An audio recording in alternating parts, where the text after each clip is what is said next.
지금 삼성전자 주가 보고 있어?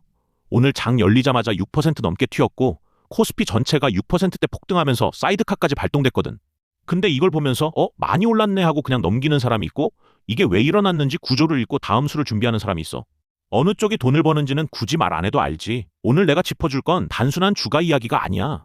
삼성전자 노사 합의, 노무라증권의 코스피 1만 선언, 서학개미 2조 원 대이동, 스페이스X 나스닥 상장까지 이 네 가지 사건이 사실 하나의 큰 흐름으로 연결돼 있거든. 이 연결고리를 끝까지 들으면 지금 시장에서 뭘 봐야 하는지 그림이 잡힐 거야. 그리고 솔직히 말할게. 이 흐름을 지금 이해하지 못하면 나중에 뉴스에서 그때 그게 시작이었다는 말을 듣게 될 수도 있어. 차근히 짚어보자. 오늘 오전 9시 24분 코스피 사이드카가 발동됐어. 오늘 코스피와 코스닥이 동시에 매수 사이드카가 발동된 건 4월 8일 이후 처음이야. 그것도 하락 때문이 아니라 상승 때문에 발동된 거거든. 올해만 보더라도 사이드카가 이미 10회 넘게 터졌어. 그만큼 올해 시장이 얼마나 급하게 움직였는지 보여주는 숫자야. 사이드카가 뭐냐면 선물 시장이 너무 빠르게 움직일 때 잠깐 브레이크를 거는 장치야. 쉽게 말하면 고속도로에서 차들이 갑자기 다 같이 풀엑셀을 밟아버리니까 잠깐 속도 줄이라고 신호 주는 거지. 코스피 100 선물이 5% 이상 급등한 상태가 1분 이상 지속되면 발동되는 건데 오늘 그게 터진 거야. 삼성전자는 장 초반 29만 원을 돌파했고 SK하이닉스도 나란히 6% 넘게 올랐어. 코스피 지수는 7,600선을 단숨에 회복했고 니케이도 5% 넘게 올랐어. 아시아 증시 전체가 들썩인 거야. 표면적으로 보면 두 가지 이유야. 첫째, 삼성전자 노사가 총파업 1시간 전에 극적으로 잠정 합의안을 도출했어. 둘째, 엔비디아가 분기 매출 816억 달러라는 사상 최대 실적을 발표했거든. 816억 달러가 얼마나 큰 숫자냐면 우리 돈으로 약 122조 원이야. 삼성전자 연간 영업이익이 지난해 43조 원이었는데 엔비디아는 분기 하나에 그 2배 넘는 매출을 찍은 거거든. AI 칩 하나 회사가 이 정도 숫자를 만들어내고 있다는 게 지금 AI 인프라 투자가 얼마나 폭발적으로 일어나고 있는지를 보여주는 거야. 근데 이게 전부가 아니야. 엔비디아 실적이 좋으면 왜 한국 주식이 오르냐고 생각하는 사람 있을 거야. 연결고리를 설명할게. 엔비디아가 AI 칩을 만들려면 HBM이라는 고성능 메모리가 반드시 필요해. 그 HBM을 전 세계에서 가장 많이 공급하는 회사가 SK하이닉스야. 그리고 삼성전자도 HBM 시장에서 점유율을 빠르게 늘리고 있어. 그러니까 엔비디아 실적이 좋다는 건 HBM 수요가 폭발적으로 늘어나고 있다는 뜻이고 그게 곧 SK하이닉스와 삼성전자 실적으로 직결되는 거야. 이 연결고리를 이해하면 앞으로 엔비디아 실적 발표 때마다 국내 반도체 주식이 왜 같이 움직이는지 바로 보이거든. 그럼 도대체 왜 이게 이렇게 크게 터졌을까? 단순히 파업 막았다고 엔비디아 실적 좋다고 코스피가 6%대 폭등하진 않아. 여기에 구조적인 이유가 있거든. 노무라 증권이 어제 보고서를 하나 냈어. 코스피 목표치를 기존 7,500에서 8,000 사이에서 1만에서 1만 1,000으로 올려버린 거야. 국내 증권사 중에 현대차증권이 앞서 9,750을 제시하면서 강세장시 1만 2천도 가능하다고 했는데 외국계 증권사가 목표 범위를 1만 1,000까지 공식 제시한 건 이번이 처음이야. 외국계 증권사가 이런 보고서를 내는 게 왜 중요하냐면 이게 단순한 예측이 아니거든. 글로벌 기관 투자자들이 한국 시장에 자금을 집어넣을 때 참고하는 레퍼런스가 되는 거야. 쉽게 말하면 동네 부동산 아저씨가 이 동네 집값 오를 거야 라고 하는 게 아니라 대형 건설사 리서치팀이 공식 보고서로 이 지역 개발 계획 확정 5년 내 2배 간다고 발표한 거랑 비슷한 무게야. 그 보고서 하나가 외국인 자금의 방향을 바꿀 수 있거든. 노무라가 이걸 왜 지금 내놨을까? 핵심은 메모리 반도체 슈퍼사이클이야. 슈퍼사이클이란 말 들어봤지? 반도체 가격이 오르고 내리는 사이클이 있는데 슈퍼사이클은 그 사이클이 훨씬 길고 강하게 유지되는 구간이야. 비유하면 이래. 아파트 전세가가 오르고 내리는 게 일반 사이클이라면 2010년대 중반처럼 전세가가 매매가를 밀어 올리면서 몇 년 동안 계속 오르는 구간이 슈퍼사이클이야. 지금 메모리 반도체 시장이 그 구간에 들어섰다는 게 노무라의 판단이거든. 왜냐면 AI 서버를 만들려면 HBM이라는 고성능 메모리가 반드시 필요한데 이 수요가 폭발적으로 늘어나고 있어. HBM이 뭐냐면 엔비디아 AI 칩 하나에 들어가는 고성능 메모리야. 일반 디램이 편의점 도시락이라면 HBM은 미슐랭 3스타 코스 요리야. 가격도 다르고 만드는 기술도 완전히 달라. 그리고 이걸 제대로 만들 수 있는 회사가 전 세계에 손에 꼽혀. SK하이닉스가 그 선두에 있고 삼성전자도 따라붙고 있는 거지. 여기서 내가 주목하는 포인트가 있어. 지금까지 삼성전자가 SK하이닉스에 비해 상대적으로 저평가받아왔던 이유 중 하나가 바로 파업 리스크였거든. 기관 투자자들 입장에서는 아무리 실적이 좋아도 언제 파업이 터질지 모르는 회사에 큰 돈을 넣기가 부담스러운 거야. 그 리스크가 이번에 해소됐어. 노조 찬반 투표라는 변수가 남아있긴 하지만 협상 테이블에서 합의안이 나왔다는 것 자체가 시장에 보내는 신호야. 그동안 눌려있던 밸류에이션이 정상화되는 과정이 시작됐다고 볼 수 있는 거거든. 내 논점은 이거야. 지금 삼성전자 주가가 오르는 건 단순히 파업 해결 때문만이 아니야. HBM 슈퍼사이클이라는 구조적 흐름 위에 파업 리스크 해소라는 촉매제가 얹어진 거야. 촉매제는 방향을 만드는 게 아니라 이미 만들어진 방향을 빠르게 가게 해주는 역할을 해. 그 방향이 어디를 향하고 있는지는 숫자가 말해주고 있어. 그리고 여기서 하나 더 짚어야 할 게 있어. 지금까지 코스피가 저평가받아온 이유 중 하나가 코리아 디스카운트야. 코리아 디스카운트가 뭐냐면 한국 기업들이 실적 대비 주가가 낮게 평가받는 현상이야. 이유가 여러 가지인데 지배구조 문제, 주주 환원 부족, 지정학적 리스크 같은 것들이 쌓여서 외국인 투자자들이 한국 주식에 할인을 적용해왔던 거거든. 근데 지금 그 구조가 바뀌고 있어. 정부가 기업 밸류업 프로그램을 추진하면서 자사주 소각, 배당 확대를 유도하고 있고 목표 ROE 공시 의무화 같은 제도적 변화도 진행 중이야. 노무라가 코스피 1만을 제시하면서 이 부분을 명시적으로 언급했어. 상장 기업들이 자본 효율성을 높이고 주주 환원을 늘리면서 더 높은 주가 배수를 받을 자격이 생긴다는 거야. 쉽게 말하면 같은 실적을 내는 회사인데 주주한테 더 많이 돌려주기 시작하면 그 회사 주가가 더 높게 평가받는 거거든. 코리아 디스카운트가 해소되는 방향으로 가고 있다면 지금 코스피 상승은 단순한 반도체 사이클만의 이야기가 아닌 거야. 그럼 구체적으로 어떤 숫자들이 나오고 있냐? 한국투자증권은 삼성전자 목표가를 57만 원, SK하이닉스를 380만 원으로 올렸어. 신한투자증권은 삼성전자 55만 원, SK하이닉스 380만 원. 노무라증권은 삼성전자 59만 원, SK하이닉스 400만 원. 유진투자증권은 삼성전자 올해 영업이익이 323조 원, 내년엔 503조 원을 넘어설 거라고 봤어. 지난해 삼성전자 영업이익이 43조 원이었거든. 올해 그게 7배 넘게 뛴다는 거야. 이게 말이 되냐고 생각할 수 있는데 맥락을 보면 이해가 돼. 반도체 산업은 고정비 비중이 엄청나게 높아. 공장 짓고 장비 사는데 수십조 원이 들어가는데 이 비용은 제품 얼마나 팔든 거의 고정이야. 그러니까 반도체 가격이 오르고 판매량이 늘어나면 매출이 늘어나는 것보다 이익이 훨씬 더 빠르게 늘어나거든.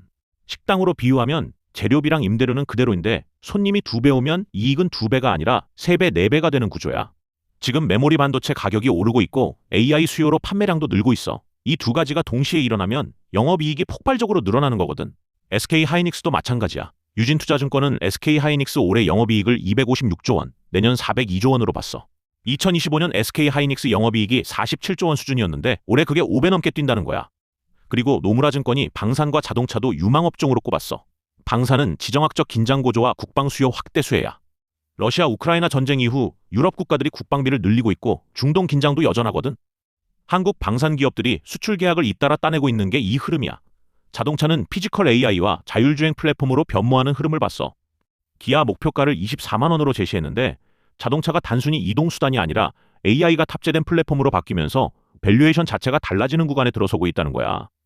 그리고 MSCI 선진시장 관찰대상국 편입도 추가 상승 재료로 봤어. MSCI 선진시장 편입이 뭔지 모르는 사람 있을 텐데 쉽게 말하면 이래. 지금 한국 주식시장은 글로벌 기준에서 신흥국으로 분류돼 있어. 선진국으로 올라가면 전 세계 연기금과 패시브 펀드들이 자동으로 한국 주식을 사야 하는 구조가 만들어지거든. 이게 얼마나 큰 자금이냐면 전 세계 MSCI 선진국 지수를 추종하는 자금이 수십조 달러야. 그 자금 중 한국 비중만큼이 자동으로 들어오는 거거든. 지금 당장 편입이 확정된 건 아니지만 관찰 대상국에 오르는 것 자체가 외국인 투자자들에게 신호가 돼. 그리고 여기서 시장 흐름을 하나 더 짚을게. 지금 외국인 투자자들이 한국 주식을 사고 있어. 오늘 하루만 외국인 순매수가 수천억 원 규모로 들어왔거든. 외국인이 한국 주식을 살 때 원화가 필요해. 지금 당장 편입이 확정된 건 아니지만 관찰 대상국에 오르는 것 자체가 외국인 투자자들에게 신호가 돼. 그리고 여기서 시장 흐름을 하나 더 짚을게. 지금 외국인 투자자들이 한국 주식을 사고 있어. 오늘 하루만 외국인 순매수가 수천억 원 규모로 들어왔거든. 외국인이 한국 주식을 살 때 원화가 필요해. 그러니까 외국인 매수가 늘어나면 달러를 팔고 원화를 사는 수요가 생기고 이게 원달러 환율을 낮추는 방향으로 작용해. 환율이 안정되면 수입 물가가 안정되고 그게 다시 국내 소비와 기업 실적에 긍정적으로 작용하는 선순환이 만들어지는 거야. 반도체 주가 상승이 환율 안정으로, 환율 안정이 경제 전반으로 퍼지는 구조거든. 그리고 서학개미들 이야기를 빼놓을 수 없어. 국내 시장 복귀 계좌, RIA라고 들어봤어? 해외 주식 팔고 국내 주식 사면 양도소득세를 깎아주는 계좌인데 3월 23일에 출시됐어. 2달도 안 됐는데 가입 계좌가 24만 2,856자, 잔고가 1조 9,443억 원에 달해. 이 사람들이 뭘 팔았냐면 엔비디아 1,801억 원어치, 반도체 3배 레버리지 ETF 947억 원어치, 테슬라 504억 원어치야. 그리고 뭘 샀냐면 삼성전자 780억 원, SK하이닉스 667억 원, 현대차 146억 원이야. 이게 단순히 세금 혜택 때문에 움직인 거라고 볼 수도 있어. 근데 내가 보는 건 다른 포인트야. 미국 주식으로 돈을 번 사람들, 그러니까 시장을 어느 정도 읽는 사람들이 그 수익을 어디에 넣고 있냐는 거거든. 그들이 엔비디아를 팔고 삼성전자를 사고 있다는 건 엔비디아는 이미 많이 올랐고 상대적으로 덜 오른 국내 반도체 주식에서 다음 기회를 보고 있다는 거야. 이건 단순한 세금 절약이 아니라 수익률 게임에서 다음 타자를 고르는 행동이야. 이게 단순히 세금 절약이 아니라는 걸 다시 한번 강조하고 싶어. 미국 주식으로 수익을 낸 사람들이 그 돈을 어디에 넣느냐는 그들이 다음 기회를 어디서 보고 있느냐를 보여주는 거야. 엔비디아는 지난 2년 동안 주가가 10배 넘게 올랐어. 그 상승을 타고 수익을 낸 사람들이 이제 다음 10배짜리를 찾고 있는 거고, 그 눈이 국내 반도체 주식으로 향하고 있다는 거거든. 물론 이게 반드시 맞는 판단이라는 건 아니야. 하지만 시장에서 돈을 번 사람들의 자금 이동 방향은 하나의 중요한 신호야. 그리고 스페이스X 이야기도 해야 해. 스페이스X가 나스닥 상장을 위한 S1 서류를 제출했어. 티커명은 SPCX야. 기업 가치 추정치가 1조 7천억 달러, 우리 돈으로 약 2,300조 원이야. 이게 얼마나 큰 거냐면 지금 삼성전자 시가총액이 약 200조 원 수준인데 그것보다 10배 이상 큰 기업이 상장하는 거야. 애플, 마이크로소프트, 엔비디아 다음 자리를 다툴 수 있는 규모야. 우주 산업이라고 하면 아직 먼 이야기처럼 들릴 수 있는데 스페이스X는 이미 상업위성 발사 시장을 장악하고 있어. 스타링크라는 위성 인터넷 서비스로 전 세계 수백만 명이 인터넷을 쓰고 있고 미국 정부와 NASA의 핵심 파트너야. 이 회사가 상장하면 우주산업 관련 소재, 부품, 발사체 수요가 폭발적으로 늘어날 수 있는 이벤트거든. 국내에서도 항공우주 관련 기업들의 움직임이 나올 수 있어. 그리고 소프트뱅크도 오늘 주가가 20% 급등했어. 오픈AI IPO 기대감과 SB에너지 상장 신청이 겹친 거거든. 오픈AI도 이르면 며칠 내 IPO 서류를 제출할 수 있다는 소식이 나오고 있어. 스페이스X, 오픈AI, 소프트뱅크까지 빅테크 IPO 물결이 한꺼번에 몰려오고 있는 거야. 이게 시장에 어떤 영향을 줄 수 있냐면 두 가지야. 첫째, 이 기업들이 상장하면 글로벌 자금이 IPO 시장으로 몰리면서 기존 주식 시장에서 자금이 빠져나올 수 있어. 둘째, 반대로 이 기업들의 상장 성공이 AI 산업 전반에 대한 투자 심리를 더 끌어올릴 수 있어. 어느 쪽이 더 강하게 작용할지는 상장 시점의 시장 상황에 따라 달라지는 거야. 지금 당장 결론 내리기보다는 이 이벤트들이 언제 어떻게 진행되는지 계속 추적하는 게 중요해. 그럼 지금 시장이 어디로 흘러갈 것 같냐? 내 시각은 이래. 지금 이 상승이 단기 이벤트로 끝날 가능성보다 구조적 상승의 초입일 가능성이 더 높다고 봐. 이유는 세 가지야. 첫째, 수요 측면에서 AI 인프라 투자가 줄어들 기미가 없어. 엔비디아가 분기마다 사상 최대 실적을 갱신하고 있다는 건 AI 칩을 사는 수요가 계속 늘고 있다는 거야. 그 칩에 들어가는 HBM 수요도 같이 늘어나는 거거든. 둘째, 공급 측면에서 HBM은 쉽게 늘릴 수 없어. 일반 D램 공장을 HBM 공장으로 바꾸는데 시간이 걸리고 기술 장벽도 높아. 수요는 빠르게 늘어나는데 공급이 따라가기 어려운 구조야. 이게 가격 상승을 지속시키는 요인이 되는 거거든. 셋째, 외국인 자금의 방향이 바뀌고 있어. 노무라 같은 외국계 증권사가 코스피 1만을 공식 목표로 제시했다는 건 글로벌 기관들이 한국 시장을 다시 보기 시작했다는 신호야. 외국인이 사면 주가가 오르고 주가가 오르면 더 많은 외국인이 들어오는 선순환이 시작될 수 있어. 물론 이게 직선으로 오르는 건 아니야. 중간에 숨고르기 구간이 반드시 와. 오늘처럼 하루 6% 넘게 오른 다음 날은 차익 실현 매물이 나올 수 있거든. 이걸 비유하면 이래. 오래 눌려있던 스프링이 한 번에 튀어오르면 잠깐 다시 눌리는 구간이 와. 근데 그 스프링의 탄성 자체가 바뀐 게 아니라면 다시 튀어오르는 거야. 지금 시장이 그 스프링 같은 상황이야. 구조적 탄성이 바뀌었는지 아니면 단기 이벤트에 과반응한 건지를 구분하는 게 핵심이거든. 내가 보기엔 구조적 탄성이 바뀌었어. HBM 수요, 코리아 디스카운트 해소, 외국인 자금 유입, 이 세 가지가 동시에 작동하고 있거든. 그리고 아직 해소되지 않은 변수들도 있어. 리스크를 짚을게. 첫째, 삼성전자 노사 합의는 아직 잠정 합의야. 노조 찬반 투표를 거쳐야 최종 확정이 돼. 만약 찬반 투표에서 부결되면 파업 우려가 다시 살아날 수 있어. 이 경우 단기 주가 조정이 올 수 있다는 점은 염두에 둬야 해. 둘째, 코스피가 하루 만에 6%대 폭등했다는 건 단기 과열 신호일 수도 있어. 급하게 올라간 만큼 숨고르기 구간이 올 수 있거든. 단기 트레이더라면 이 구간을 조심해야 해. 셋째, 미국 이란 협상이 아직 최종 타결되지 않았어. 트럼프가 이란에 줄 시간이 2에서 3일 또는 다음 주 초까지라고 했거든. 협상이 결렬되면 유가가 다시 오르고 글로벌 증시에 부담이 될 수 있어. 넷째, 엔비디아 실적이 좋다고 해서 국내 반도체 주식이 무조건 따라오르는 건 아니야. 엔비디아 실적 호조가 HBM 수요 증가로 연결되는 건 맞지만 그 수혜가 삼성전자와 SK하이닉스에 얼마나 빠르게 반영되느냐는 별개의 문제야. 그러면 어떻게 접근하면 될까? 만약 삼성전자 노조 찬반 투표에서 합의안이 최종 가결되면 파업 리스크가 완전히 해소되면서 주가 상승의 다음 단계가 열릴 수 있어. 반대로 부결되면 단기 조정이 올 수 있는데 그때는 오히려 HBM 슈퍼사이클이라는 구조적 흐름이 바뀐 게 아니기 때문에 중장기 관점에서 접근하는 사람들에게는 다른 기회가 될 수도 있어. RIA 세금 혜택은 이달 말이 기준이야. 해외 주식 수익 있는 사람이라면 결제 완료 기준으로 날짜 계산해서 움직여야 해. 해외 주식은 주문 체결일과 결제일 사이에 시차가 있으니까 증권사마다 다른 결제 일정 확인하는 게 먼저야. 스페이스X 상장은 아직 서류 제출 단계야.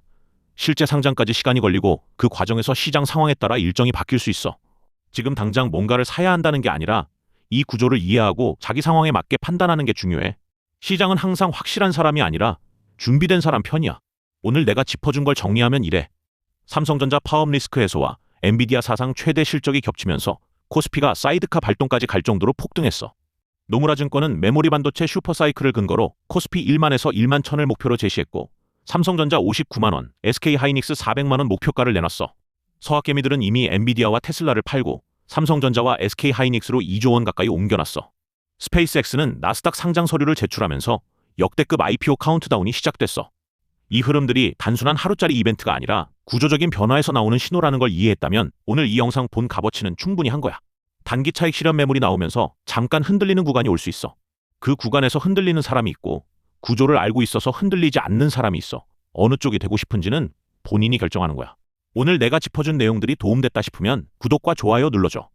경제 해결사 좋아요 알림 설정 꼭 눌러놓고 우리 다 같이 부자 되자.